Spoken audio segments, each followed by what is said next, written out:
الحمد لله حمدا كثيرا طيبا مباركا لله الواحد القهار المؤمن الجبار المهيمن الغفار غافر الذنب وقابل التوب له الكتاب إليه الإياب وعليه الحساب نحمده ونستعينه ونؤمن به ونتوكل عليه ونعوذ بالله من شرور أنفسنا ومن سيئات أعمالنا من يهده الله فلا مضل له ومن يضلل فلا هادي له وأشهد أن لا إله إلا الله وحده لا شريك له وأشهد أن محمدا عبده ورسوله أرسله بالهدى ودين الحق ليظهره على الدين كله ولو كره المشركون اللهم صل على محمد وعلى آل محمد كما صليت على إبراهيم وعلى آل إبراهيم إنك حميد مجيد اللهم بارك على محمد وعلى آل محمد كما باركت على إبراهيم وعلى آل إبراهيم إنك حميد مجيد أما بعد فإن خير الكلام كلام الله وخير الهدي هدي محمد صلى الله عليه وسلم وشر الأمور محدثاتها وكل محدثة بدعة وكل بدعة ضلالة يا أيها الناس أوصيكم وإياي بتقوى الله أعوذ بالله السميع العليم من الشيطان الرجيم يا أيها الذين آمنوا اتقوا الله حق تقاته ولا تموتن إلا وأنتم مسلمون بسم الله الرحمن الرحيم وضرب الله مثلا قرية كانت آمنة مطمئنة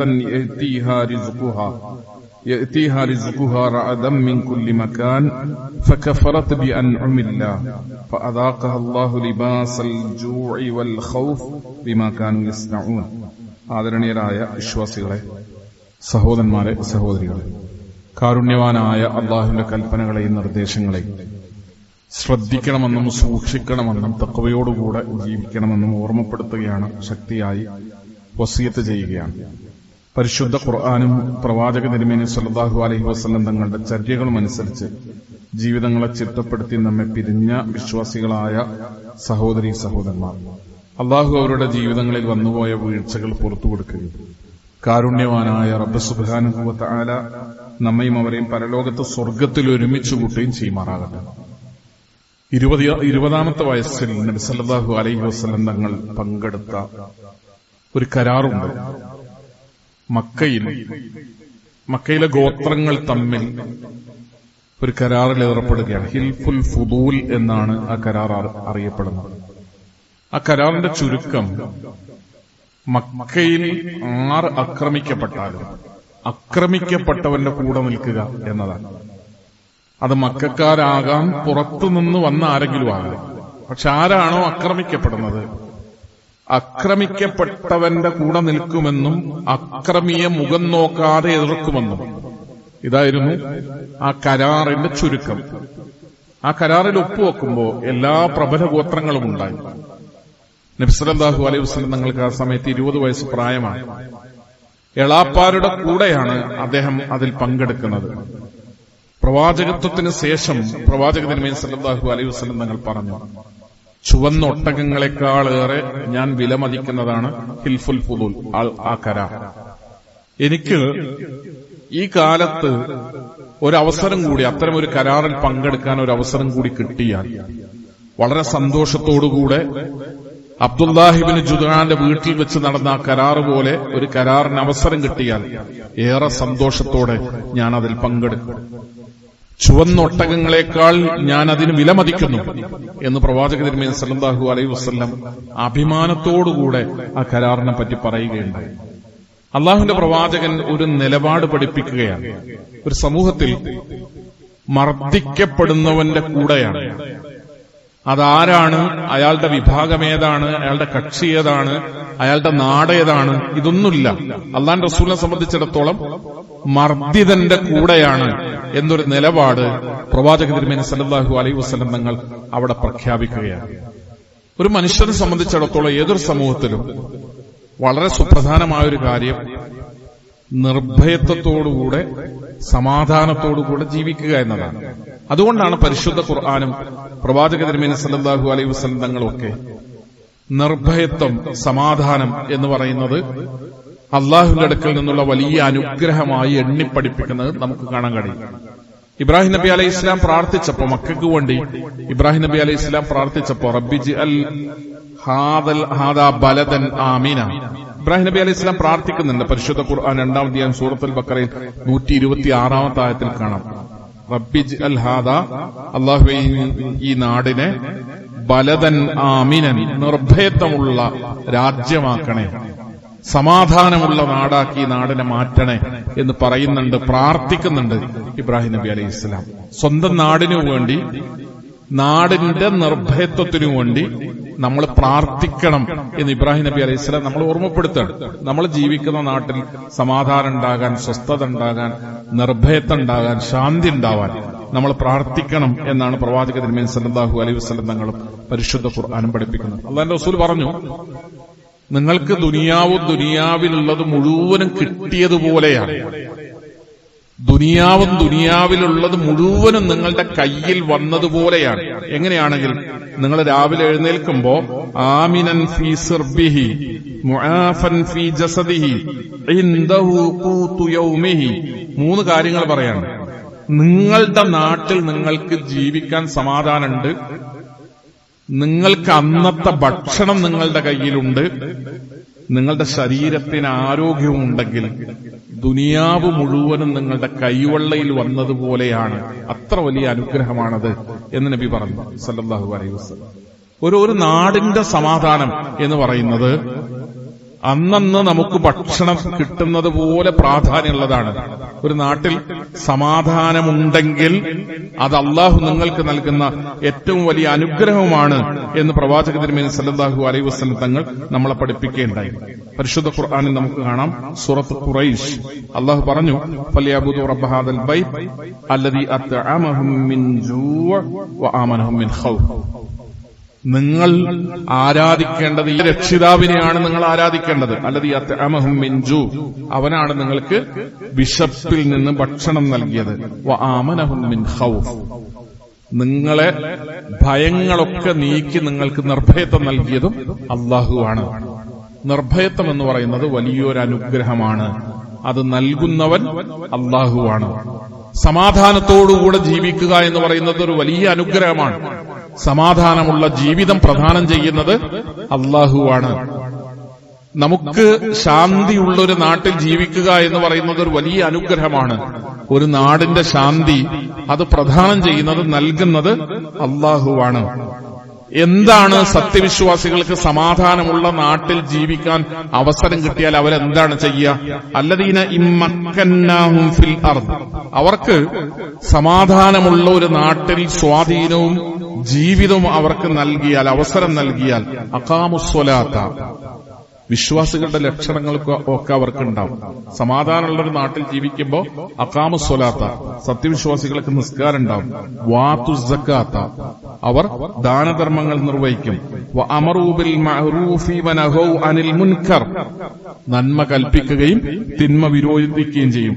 വലില്ലാഹി ആഖിബത്തുൽ ഉമൂർ, പരിശുദ്ധ ഖുർആൻ സൂറത്ത് ഹജ്ജ് 41-ാമത്തെ ആയത്താണ്. എന്തിനാണ് നമുക്കൊരു നാട്ടിൽ സമാധാനം ഉണ്ടാകുന്നത്? കുട്ടികളെയും കുടുംബത്തിന്റെയും കൂടെ സ്വസ്ഥമായി ജീവിക്കാൻ എന്ന ഉത്തരമാണ് ഒരു സാധാരണ മനുഷ്യന് പറയാനുള്ളത്. ഒരു സത്യവിശ്വാസിക്ക് പറയാനുള്ള ഉത്തരം എന്താണ്? സമാധാനത്തോടുകൂടി ജീവിക്കുന്നതോടൊപ്പം അയാൾ നമസ്കാരം നിർവഹിക്കുന്നവനാണ്, അയാൾ ദാനധർമ്മങ്ങൾ നൽകുന്നവനാണ്, നന്മ കൽപ്പിക്കുന്നവനും തിന്മ വിരോധിക്കുന്നവനുമാണ്. പ്രബോധന പ്രവർത്തനങ്ങൾ നിർവഹിക്കുന്നതിനു വേണ്ടി കൂടിയാണ് ഒരു നാട്ടിൽ സമാധാനം ഉണ്ടാകേണ്ടത്. ഒരു നാട്ടിൽ ശാന്തി ഉണ്ടാകേണ്ടത്, സ്വസ്ഥത ഉണ്ടാകേണ്ടത് മനുഷ്യർക്ക് സമാധാനത്തോടുകൂടെ ജീവിക്കുന്നതിനു വേണ്ടി കൂടെയാണ്. നബി സല്ലല്ലാഹു അലൈഹി വസല്ലം തങ്ങൾ ഹുദൈബിയ സന്ധിയിൽ ഒപ്പുവെക്കുന്ന ഒരു രംഗമുണ്ട്. വളരെ വൈകാരികമായ ഒരു സന്ദർഭമാണ് ഹുദൈബിയ സന്ധിയിൽ ഒപ്പുവെക്കൽ എന്ന് പറയുന്നത്. അള്ളാഹുവിന്റെ പ്രവാചകൻ ഹുദൈബിയ സന്ധിയിൽ ഒപ്പുവെക്കാൻ തീരുമാനിക്കുമ്പോൾ പരസ്യമായി എതിർപ്പ് പ്രകടിപ്പിച്ച സ്വഹാബികൾ ഉണ്ടായിരുന്നു. അതിലൊരാളാണ് ഉമർ ബിൻ ഖത്താബ് റളിയല്ലാഹു അൻഹു. ഉമർ ബിൻ ഖത്താബ് റളിയല്ലാഹു അൻഹു ചോദിച്ചു, അല്ലാഹുവിന്റെ റസൂലേ, നമ്മൾ സത്യത്തിന്റെ മാർഗത്തിലല്ലേ? അങ്ങ് പറയുന്നതൊക്കെ ഹക്കല്ലേ, സത്യമല്ലേ? അവർ അസത്യത്തിന്റെ മാർഗത്തിലുമല്ലേ? നമ്മളും അവരും തമ്മിലൊരു യുദ്ധമുണ്ടായാൽ അലൈസ ഖത്ലാനാ ഫിൽ ജന്ന, നമ്മുടെ കൂട്ടത്തിൽ നിന്ന് ആരെങ്കിലും ആ യുദ്ധത്തിൽ മരിക്കുകയാണെങ്കിൽ അവർ സ്വർഗത്തിലേക്കല്ലേ പോവുക? പിന്നെന്തിനാണ് ഇങ്ങനെ ഒരു കരാറിൽ ഒപ്പുവെക്കുന്നത് എന്ന് ചോദിക്കുന്നുണ്ട് ഉമർ ബിൻ ഖത്താബ് റളിയല്ലാഹു അൻഹു. കാരണം പ്രത്യക്ഷത്തിൽ ആ കരാർ ഇസ്ലാമിനും മുസ്ലിങ്ങൾക്കും എതിരാണ്. ഒന്നാമത്തെ വ്യവസ്ഥ തന്നെ കരാർ നിലനിൽക്കുന്ന കാലത്ത് ശത്രുപക്ഷത്ത് നിന്ന് ഖുറൈശികളുടെ ഭാഗത്തു നിന്ന് ആരെങ്കിലും മുസ്ലിങ്ങളിലേക്ക് വന്നാൽ അവരെ സ്വീകരിക്കാൻ പാടില്ല. ഇസ്ലാം സ്വീകരിച്ചിട്ട് ആരെങ്കിലും വരികയാണെങ്കിൽ തന്നെ ഇവിടെ സ്വീകരിക്കാതെ തിരിച്ചുവിടണം. മുസ്ലിങ്ങളുടെ കൂട്ടത്തു നിന്ന് ആരെങ്കിലും മടങ്ങിപ്പോവുകയാണെങ്കിൽ മക്കയിലേക്ക്, ഖുറൈശികളിലേക്ക് അവിശ്വർക്ക് അയാൾ അവിടെ സ്വീകരിക്കുകയും ചെയ്യാം. ഇതാണ് ഒന്നാമത്തെ കരാർ. ഉമർ ബിൻ ഖത്താബ് റളിയല്ലാഹു അൻഹു ഇതടക്കമുള്ള വ്യവസ്ഥകളെ നോക്കിയിട്ടാണ് നമ്മൾ സത്യത്തിന്റെ മാർഗത്തിലല്ലേ, യുദ്ധമുണ്ടാകുകയാണെങ്കിൽ മരിച്ചാൽ സ്വർഗത്തിലല്ലേ, പിന്നെന്തിനാണ് ഇങ്ങനെ ഒരു കരാർ എന്നൊക്കെ ചോദിക്കുന്നത്. പക്ഷേ ഹുദൈബിയ സന്ധിയിൽ ഒപ്പുവെച്ചു.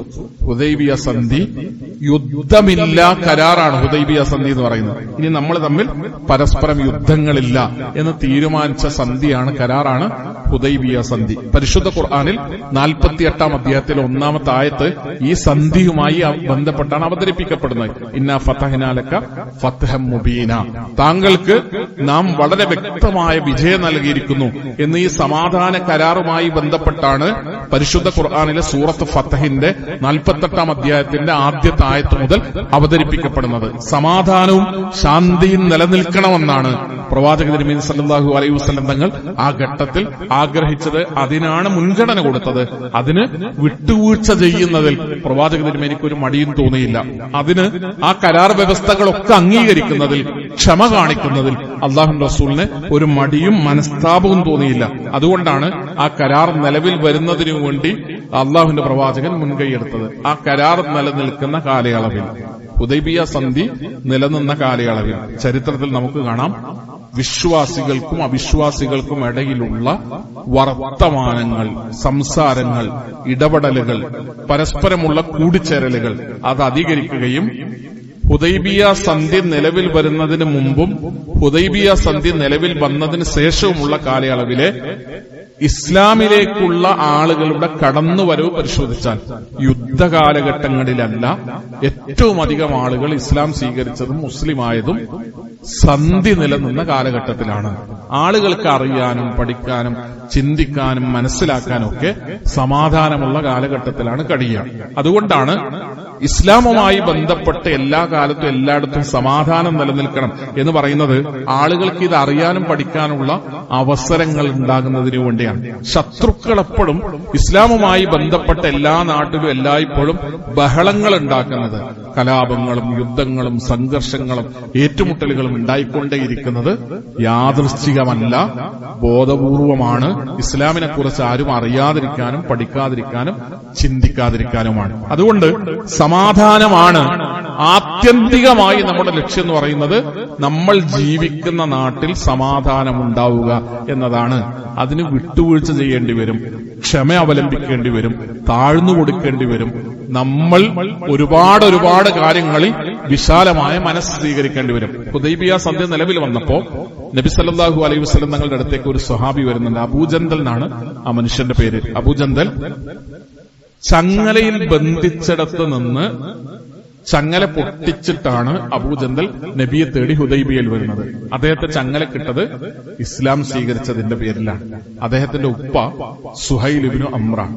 സുഹൈൽ ഇബ്നു അംറാണ് മുശ്രിക്കുകളുടെ ഭാഗത്തുനിന്ന് ഹുദൈബിയ സന്ധിയിൽ ഒപ്പുവെക്കാൻ വേണ്ടി വന്നിട്ടുള്ളത്. അപ്പൊ അയാൾ ബോധപൂർവം അതിൽ ഉൾപ്പെടുത്തിയ ഒന്നാമത്തെ കരാറാണ് ശത്രുക്കളുടെ, മുശ്രിക്കുകളുടെ, മക്കക്കാരുടെ ഭാഗത്തുനിന്ന് ആരെങ്കിലും ഇനി മുഹമ്മദിന്റെ ഭാഗത്തേക്ക് വന്നാൽ അയാളെ സ്വീകരിക്കാൻ പാടില്ല. കാരണം സ്വന്തം മകനെ ചങ്ങലക്കിട്ടിട്ടാണ് അയാൾ എന്ത് ചെയ്യുന്നത്, കരാർ എഴുതാൻ വേണ്ടി വരുന്നത്.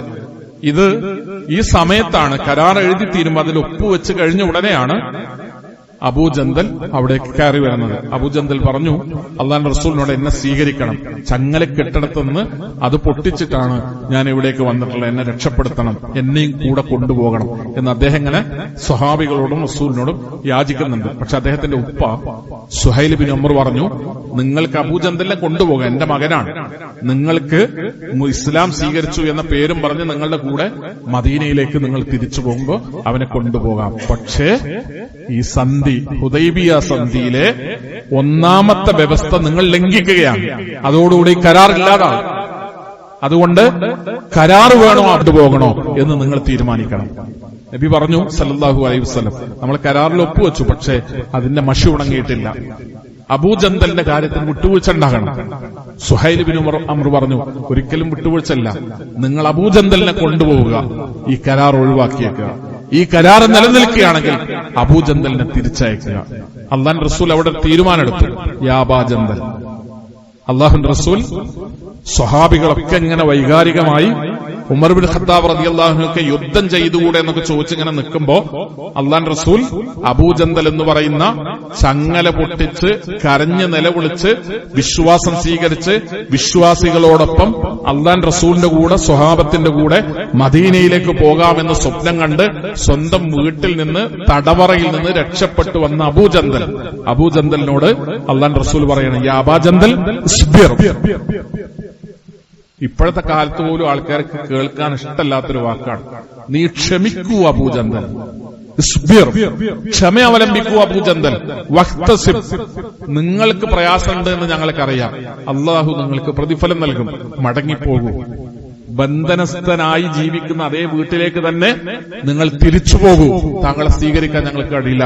ഈ കരാറിനാണ്, ഹുദൈബിയ സന്ധിക്കാണ് പ്രസക്തിയുള്ളത്. അങ്ങനെയാണ് ഹുദൈബിയ സന്ധി നിലവിൽ വരുന്നത്. അതാണ് ഞാൻ പറഞ്ഞത്, വിശാലത കാണിക്കേണ്ടി വരും, വിട്ടുവീഴ്ച ചെയ്യേണ്ടി വരും ഒരു സമൂഹത്തിൽ. പക്ഷെ ആത്യന്തികമായ വിജയവും ആത്യന്തികമായ ലക്ഷ്യത്തിലെത്താനുള്ള അവസരങ്ങൾ ഉണ്ടാവുക സത്യവിശ്വാസത്തിനാണ്, സത്യവിശ്വാസികൾക്കാണ് എന്നാണ് പരിശുദ്ധ ഖുർആനും പ്രവാചക തിരുമേനി സല്ലല്ലാഹു അലൈഹി വസല്ലം തങ്ങൾ നമ്മളെ പഠിപ്പിക്കുന്നത്.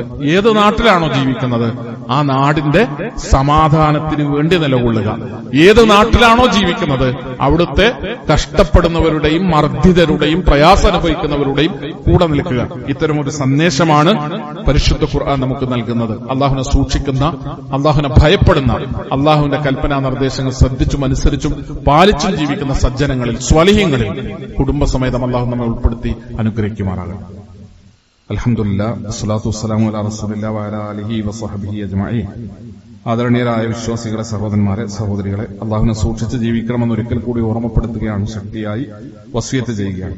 പരിശുദ്ധ ഖുർആനിൽ 16-ാം അധ്യായം സൂറത്തുൻ നഹ്ലിലെ 112-ാമത്തെ ആയത്താണ് ഞാൻ ഓതിവെച്ചത്. വളറബല്ലാഹു മസലൻ, അള്ളാഹു നിങ്ങൾക്ക് ഉദാഹരണം പറഞ്ഞു തരുന്നു. ഖറിയത്തൻ, ഒരു നാടിനെ കുറിച്ച്. കാനത്ത് ആമിനത്തൻ മുത്തുമഇന്നത്തൻ, ആ നാട് നിർഭയത്വമുണ്ടായിരുന്നു, ശാന്തമായി ജീവിച്ച നാടാണ്. യഅ്തിഹാ റിസ്ഖുഹാ റഗദൻ മിൻ കുല്ലി മക്കാൻ, എല്ലാ നാട്ടിൽ നിന്നും അവിടേക്ക് ഭക്ഷണം വന്നുകൊണ്ടിരുന്നു എന്ന് പറഞ്ഞാൽ സുഭിക്ഷതയുള്ള നാടാണ്. 3 വിശേഷണങ്ങളാണ് ഒരു നാടിന്. ഉപമ പറയാണ്, നിങ്ങൾക്കൊരു രാജ്യത്തെക്കുറിച്ച് നിങ്ങൾക്ക് ഉദാഹരണം പറഞ്ഞു തരികയാണ്. ആ നാട്ടിൽ നിർഭയത്വമുണ്ടായിരുന്നു, സമാധാനമുണ്ടായിരുന്നു, സുഭിക്ഷതയുണ്ടായിരുന്നു. അങ്ങനത്തെ ഒരു നാട്. ഫകഫറത് ബിഅൻഉമില്ലാഹ്, അല്ലാഹു നൽകിയ ഈ അനുഗ്രഹങ്ങളോട് അവർ നന്ദികേട് കാണിച്ചു. പരിശുദ്ധ ഖുർആൻ സൂറത്തുൻ നഹ്ലിലെ 112-ാമത്തെ ആയത്താണ്.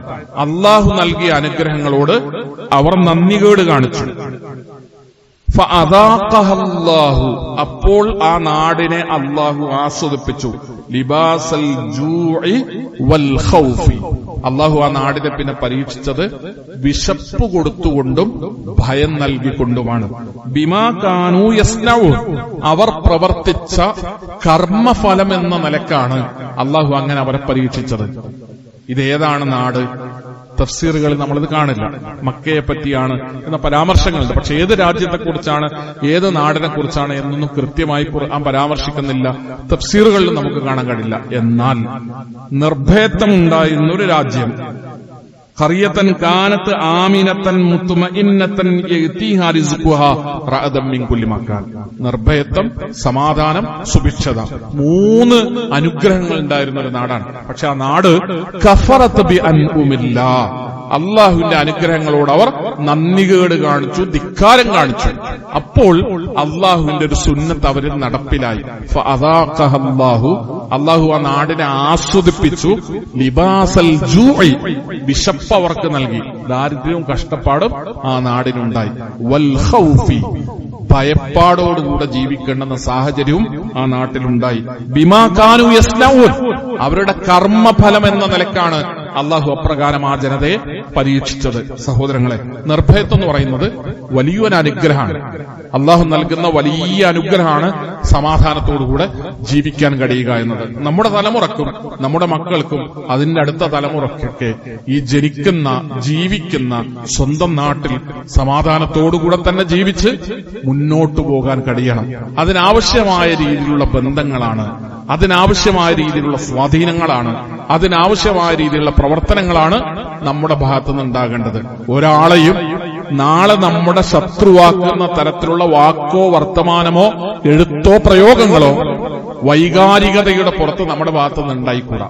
ആളുകൾ ഇങ്ങനെ അവസരം കിട്ടുമ്പോഴൊക്കെ ഇങ്ങനെ വികാരം കൊള്ളും. ആവശ്യത്തിനും അനാവശ്യത്തിനൊക്കെ ആളുകൾ വികാരം കൊള്ളും. എല്ലാവരും അവരവരുടെ കയ്യിൽ കിട്ടിയത് കൊണ്ടൊക്കെ പ്രചരിപ്പിക്കും. ഒരു പത്രത്തിന് ഒരു 20 കൊല്ലം മുമ്പ് ഒരു പത്രത്തിന് എന്താണോ സാധിച്ചിരുന്നത് അത് ഓരോ വ്യക്തിക്കും സാധിക്കുന്ന ഒരു കാലത്താണ് ഞാൻ നിങ്ങൾ ജീവിക്കുന്നത്. 20-25 കൊല്ലം മുമ്പ് വലിയ പണച്ചെലവോടുകൂടെ ഒരു വലിയ പത്രം നടത്തുന്ന ഒരു പത്രമുതലാളിക്ക് എന്താണോ സാധ്യമാവുക അത് നമുക്ക് ഓരോരുത്തർക്കും സാധ്യമാകുന്ന ഒരു കാലത്താണ് ഞാൻ നിങ്ങൾ ജീവിക്കുന്നത്. 10,000, 50,000, 1,00,000 ആളുകളിലേക്കൊക്കെ ഒരൊറ്റ സമയം കൊണ്ട് നമ്മൾ ഇടുന്ന ഒരു മെസ്സേജ് സെക്കൻഡുകൾക്കിടയിൽ പടർന്ന് പ്രചരിപ്പിക്കപ്പെടുന്ന ഒരു കാലത്താണ്.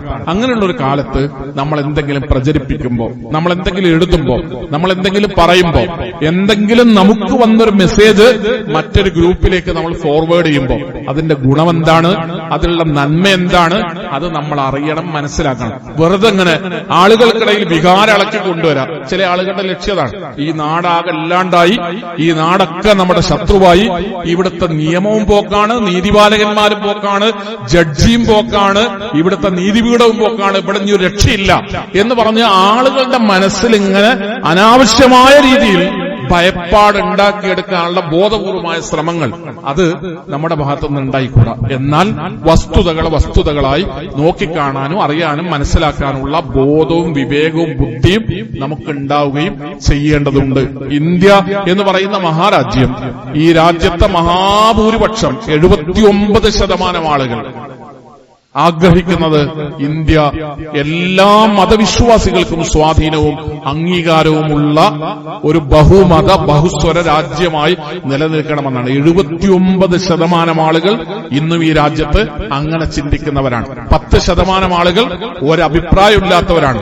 11% ആളുകൾ ഒരു പ്രത്യേക മതത്തിന്റേതായി ഈ രാജ്യം മാറണം എന്ന് ചിന്തിക്കുന്നവരാണ്. 79% ഇന്ത്യക്കാർ ഈ രാജ്യം എല്ലാവരുടേതുമായി നിലനിൽക്കണം എന്ന് ചിന്തിക്കുന്നവരാണ്. ആ 79% വരുന്ന ആളുകളോടൊപ്പമാണ്, ആ മനസ്സിന്റെ കൂടെയാണ്, ആ മനോഭാവത്തിന്റെ കൂടെയാണ് എല്ലാവർക്കും തുല്യ അവകാശമുള്ള, എല്ലാവർക്കും തുല്യ സ്വാതന്ത്ര്യമുള്ള, എല്ലാവർക്കും അംഗീകാരമുള്ള ഒരു രാജ്യമായി സമാധാനത്തോടുകൂടെ പരസ്പര സാഹോദര്യത്തോടുകൂടെ ജീവിക്കുന്ന ഒരു രാജ്യമായി ഈ രാജ്യം നിലനിൽക്കണമെന്ന ചിന്തയാണ് നമുക്കുണ്ടാകേണ്ടത്.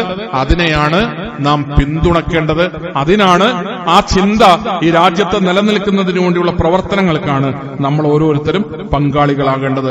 പ്രവാചക തിരുമേനി സല്ലല്ലാഹു അലൈഹി വസല്ലം തങ്ങൾ ഇങ്ങനെ പ്രാർത്ഥിക്കാറുണ്ടായിരുന്നു. അല്ലാഹുവേ, മാലിക്കൽ മുൽക്ക്, എല്ലാ അധികാരങ്ങളുടെയും അധിപനായ റബ്ബേ, എല്ലാ അധികാരങ്ങളുടെയും അധിപനായ റബ്ബേ, എല്ലാ വിധി നിർണയങ്ങളുടെയും വിധി നിർണയിക്കുന്നവനായ റബ്ബ്, നമ്മൾ എന്ത് വിധി നിർണയിക്കണമെന്ന് വിധിക്കുന്ന റബ്ബ്, ആളുകൾ എന്ത് വിധിക്കണമെന്ന് തീരുമാനിക്കുന്ന റബ്ബ്, മാലിക്കൽ മുൽക്ക്, എല്ലാ അധികാരങ്ങളുടെയും അധിപനായ റബ്ബേ, തുഉത്തിൽ മുൽക മൻ തശാ, നീ ഉദ്ദേശിക്കുന്നവർക്കാണ് നീ അധികാരം നൽകുക. തുഉത്തിൽ മുൽക മൻ തശാ, നീ ഉദ്ദേശിക്കുന്നവർക്കാണ് നീ അധികാരം നൽകുക. വതൻസിഉൽ മുൽക മിമ്മൻ തശാ, നീ ഉദ്ദേശിക്കുന്നവരിൽ നിന്ന് അധികാരത്തെ നീ ഊരിയെടുക്കുകയും ചെയ്യും. വതുഇസ്സു മൻ തശാ വതുദില്ലു മൻ തശാ, നീ ഉദ്ദേശിക്കുന്നവർക്ക് നീ ഇസ്സത്ത് നൽകും, നീ ഉദ്ദേശിക്കുന്നവർക്ക് നീ നിന്ദ്യത നൽകുകയും ചെയ്യും. ബിയദിക്കൽ ഖൈർ, എല്ലാ നന്മകളും നിന്റെ കയ്യിലാണ്. ഇന്നക അലാ കുല്ലി ഷൈഇൻ ഖദീർ, അസാധ്യമാണ് എന്ന് എല്ലാവരും കരുതുന്നത് സാധ്യമാകുന്നവനാണ് റബ്ബേ നീ. അള്ളാഹുവിന്റെ പ്രവാചകൻ ഇങ്ങനെ പ്രാർത്ഥിക്കാറുണ്ടായിരുന്നു. അല്ലാഹുമ്മ മാലിക്കൽ മുൽക്ക് തുഅത്തിൽ മുൽക മൻ തശാ വതൻസിഉൽ മുൽക മിമ്മൻ തശാ വതുഇസ്സു മൻ തശാ വതുദില്ലു മൻ തശാ ബിയദിക്കൽ ഖൈർ. ആ ഖൈർ ഞങ്ങൾക്ക് വിശ്വാസികൾക്ക് പ്രദാനം ചെയ്യണേ എന്ന് പറഞ്ഞ് പ്രവാചക തിരുമേനി സല്ലല്ലാഹു അലൈഹി വസല്ലം തങ്ങൾ പ്രാർത്ഥിക്കാറുണ്ടായിരുന്നു. അല്ലാഹു ഇസ്സത്തോടുകൂടെ ജീവിക്കുന്ന, അഭിമാനത്തോടുകൂടെ ജീവിക്കുന്ന, സമാധാനത്തോടുകൂടെ സന്തോഷത്തോടുകൂടെ സത്യവിശ്വാസത്തിൽ അധിഷ്ഠിതമായി ജീവിതം നയിക്കുന്ന ഒരു അവസരവും സാഹചര്യവും ചുറ്റുപാടും അല്ലാഹു നമുക്കും നമ്മുടെ നാടിനും പ്രദാനം ചെയ്യുമാറാകട്ടെ. നമ്മളിലൊക്കെ വന്നുപോയ വീഴ്ചകൾ, വിശ്വാസികൾ എന്നുള്ള നിലയ്ക്ക് സംഭവിച്ചു പോയ പോരായ്മകൾ, ന്യൂനതകൾ അല്ലാഹു നമുക്ക് പുറത്തു മാപ്പാക്കി തരുമാറാകട്ടെ. സത്യവിശ്വാസികളിൽ നിന്ന് വന്ന ന്യൂനതകൾക്കും പോരായ്മകൾക്കും പകരമായി അള്ളാഹുവിന്റെ ശിക്ഷ ഇറങ്ങുന്നതിൽ നിന്ന് അള്ളാഹു നമ്മയും നമ്മുടെ ഉമ്മത്തിനെയും കാത്തു രക്ഷിക്കുമാറാകട്ടെ. എല്ലാ ജനവിഭാഗങ്ങളോടുമൊപ്പം, എല്ലാ മതവിഭാഗങ്ങളോടുമൊപ്പം സമാധാനത്തോടെ, സഹവർത്തിത്വത്തോടെ, സാഹോദര്യത്തോടെ ജീവിക്കാനുള്ള അന്തരീക്ഷവും അവസരങ്ങളും അള്ളാഹു ഈ നാട്ടിൽ നമുക്ക് പ്രദാനം ചെയ്യുമാറാകട്ടെ. അഭിമാനത്തോടുകൂടെ, ആദർശബോധത്തോടുകൂടെ, അന്തസ്സോടുകൂടെ നമ്മുടെ ആദർശത്തെയും നമ്മുടെ വിശ്വാസത്തെയും മുറുകെ പിടിച്ചും ഉയർത്തി കാണിച്ചും ജീവിക്കാനുള്ള അവസരങ്ങളും സാഹചര്യങ്ങളും അള്ളാഹു നമുക്ക് ഈ നാട്ടിൽ പ്രദാനം ചെയ്യുമാറാകട്ടെ. ഇസ്ലാമിക സമൂഹത്തെയും വിശ്വാസത്തെയും ശത്രുതയോടുകൂടെ നോക്കിക്കാണുന്ന ആളുകളിൽ നിന്ന് അള്ളാഹു നമുക്ക് സഹായങ്ങളും സംരക്ഷണങ്ങളും പ്രദാനം ചെയ്യുമാറാകട്ടെ. അല്ലാഹുമ്മ ഫിൽ മുഅ്മിനീന വൽ മുഅ്മിനാത്ത് വൽ മുസ്ലിമീന വൽ മുസ്ലിമാത്ത് അൽ അഹ്യാഇ മിൻഹും വൽ അംവാത് ഇന്നക മുജീബുദ് ദഅവാതി യാ ഖാലിയൽ ഹാജാത്ത്. അല്ലാഹുമ്മ അജിർനാ മിനൻ നാർ, അല്ലാഹുമ്മ അജിർനാ മിനൻ നാർ, അല്ലാഹുമ്മ അജിർനാ മിനൻ നാർ. അല്ലാഹുമ്മ അഇസ്സൽ ഇസ്ലാമ വൽ മുസ്ലിമീൻ വഅദില്ല അശ്ശിർക വൽ മുശ്രിക്കീൻ. റബ്ബന ഇസ്രിഫ് അന്നാ അദാബ ജഹന്നം ഇന്ന അദാബഹാ കാന ഗറാമാ ഇന്നഹാ സാഅത് മുസ്തഖറ മുഖാമാ. റബ്ബന ആതിനാ ഫിദ് ദുനിയ ഹസന വഫിൽ ആഖിറതി ഹസന വഖിനാ അദാബൻ നാർ.